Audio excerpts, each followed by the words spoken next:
And in that way, we've really created an empire, but we've done it very, very subtly. It's clandestine.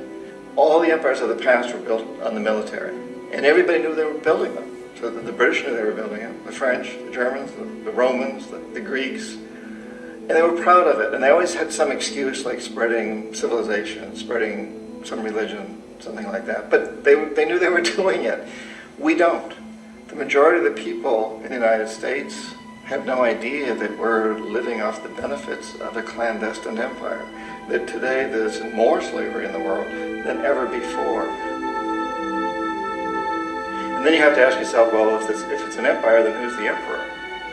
Obviously, our presidents of the United States are not emperors. An emperor is someone who's not elected, doesn't serve a limited term, and doesn't report to anyone, essentially. So you can't classify our presidents that way. But we do have what I consider to be the equivalent of the emperor, and it's what I call the corporatocracy. The corporatocracy is this group of individuals who run our biggest corporations, and they really act as the emperor of this empire.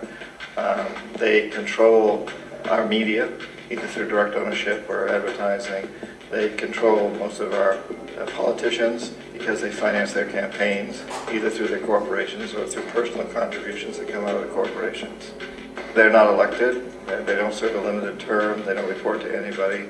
And at the very top of the corporatocracy, you really can't tell whether a person's working for a private corporation or the government because they're always moving back and forth. So, you've got a guy who one moment is the president of a big construction company like Halliburton, and the next moment he's vice president of the United States, or the president who is in the oil business. And this is true whether you've got Democrats or Republicans in the office. You have the moving back and forth through the revolving door. And in a way, our government is invisible a lot of the time, and its policies are carried out by our corporations on one level or another.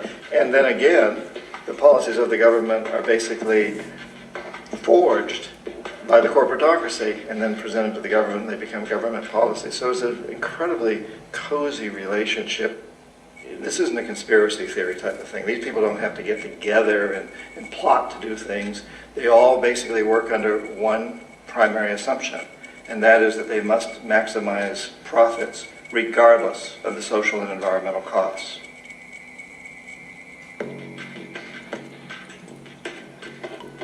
This process of manipulation by the corporatocracy through the use of debt, bribery, and political overthrow is called globalization. Just as the Federal Reserve keeps the American public in a position of indentured servitude through perpetual debt, inflation, and interest, the World Bank and IMF serve this role on a global scale. The basic scam is simple. Put a country in debt either by its own indiscretion or through corrupting the leader of that country, then impose conditionalities or structural adjustment policies, often consisting of the following. Currency devaluation. When the value of a currency drops, so does everything valued in it. This makes indigenous resources available to predator countries at a fraction of their worth. Large funding cuts for social programs. These usually include education and healthcare, compromising the well-being and integrity of the society, leaving the public vulnerable to exploitation. Privatization of state-owned enterprises. This means that socially important systems can be purchased and regulated by foreign corporations for profit. For example, in 1999, the World Bank insisted that the Bolivian government sell the public water system of its third largest city to a subsidy of the U.S. corporation Bechtel. As soon as this occurred, water bills for the already impoverished local residents skyrocketed. It wasn't until after a full-blown revolt by the people that the Bechtel contract was nullified. Then there is trade liberalization, or the opening up of the economy through removing any restrictions on foreign trade. This allows for a number of abusive economic manifestations, such as transnational corporations bringing in their own mass-produced products, undercutting the indigenous production and ruining local economies. An example is Jamaica, which, after accepting loans and conditionalities from the World Bank, lost its largest cash crop markets due to competition with Western imports. Today, countless farmers are out of work for for they are unable to compete with the large corporations.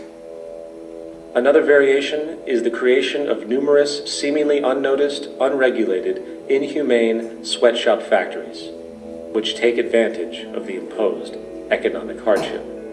Additionally, due to production deregulation, environmental destruction is perpetual, as a country's resources are often exploited by the indifferent corporations while outputting large amounts of deliberate pollution. The largest environmental lawsuit in the history of the world today is being brought on behalf of 30,000 Ecuadorian Amazonian people against Texaco, which is now owned by Chevron. So today it's against Chevron, but for activities conducted by Texaco. They estimate to be more than 18 times what the Exxon Valdez dumped into the coast of Alaska. In the case of Ecuador, it wasn't an accident. The oil companies did it intentionally. They knew they were doing it to save money out there rather than arranging for proper disposal. Furthermore, a cursory glance at the performance record of the World Bank reveals that the institution, which publicly claims to help poor countries develop and alleviate poverty, has done nothing but increase poverty and the wealth gap, while corporate profits soar. In 1960, the income gap between the fifth of the world's people in the richest countries versus the fifth in the poorest countries was 30 to 1. By 1998, it was 74 to 1. While global GNP rose 40% between 1970 and 1985, those in poverty actually increased by 17%. While from 1985 to 2000, those living on less than $1 a day increased by 18%. Even the Joint Economic Committee of the U.S. Congress admitted that there is a mere 40% success rate of all World Bank projects. In the late 1960s, the World Bank intervened in Ecuador with large loans. During the next 30 years, poverty grew from 50% to 70%. Under or unemployment grew from 15 to 70%. Public debt increased from 240 million to 16 billion, while the share of resources allocated to the poor went from 20% to 6%. In fact, by the year 2000, 50% of Ecuador's national budget had to be allocated for paying its debts. It is important to understand the World Bank is, in fact, a U.S. bank, supporting U.S. interests. For the United States holds veto power over decisions, as it is the largest provider of capital. And where did it get this money? You guessed it. It made it out of thin air through the fractional reserve banking system. Of the world's top 100 economies, as based on annual GDP, 51 are corporations, and 47 of that 51 are U.S.-based. Walmart, General Motors, and Exxon are more economically powerful than Saudi Arabia, Poland, Norway, South Africa, Finland, Indonesia, and many others. And as protective trade barriers are broken down, currencies tossed together and manipulated in floating markets, and state economies overturned in favor of open competition and global capitalism, the empire expands.